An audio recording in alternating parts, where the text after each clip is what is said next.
কারো অফিস ভাঙি ফেলানো, কাউকে মেরে ফেলা, কাউকে ছিনতাই করা, এটা কোনো গণতন্ত্রের আওতা পড়ে না। সবাই নির্বাচনে যাওয়া উচিত, নির্বাচনমুখী হওয়া উচিত। সবাই সম্মিলিতভাবে দেশটা কীভাবে সামনের দিকে আগায় নেওয়া যাবে এই চিন্তাটা করলে ভালো হয়। দল সবাই করতে পারে, কিন্তু নীতি থাকতে হবে দলের।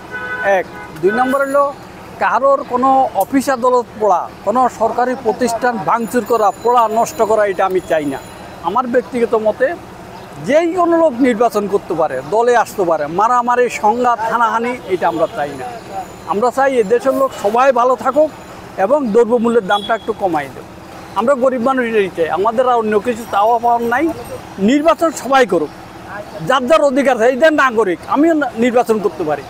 কে কী করছে তার অপরাধের খেসারত ভুল সে নিজে দিবেই, আজও কালও কুদের টুমরো দিতে হবে।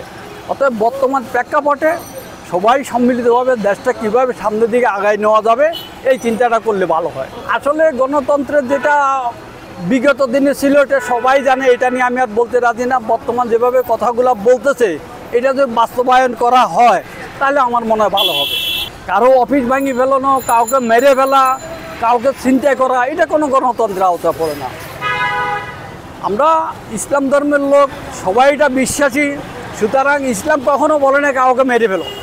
ইসলাম বলছে কি, তাকে হেদায়েত করো, বুঝাও, সান্ত্বনা দাও, তার ভুলটা ভেঙে জায়গায় নিয়ে আসো। এটাই আমাদের কথা।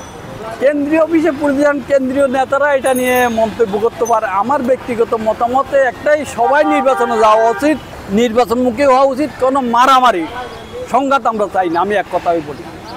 সংবাদ, ফিচার ও অনুষ্ঠানের জন্য ভিজিট করুন সংবাদ প্রকাশের ওয়েবসাইট এবং যুক্ত থাকুন ফেসবুক পেজ ও ইউটিউব চ্যানেলের সঙ্গে।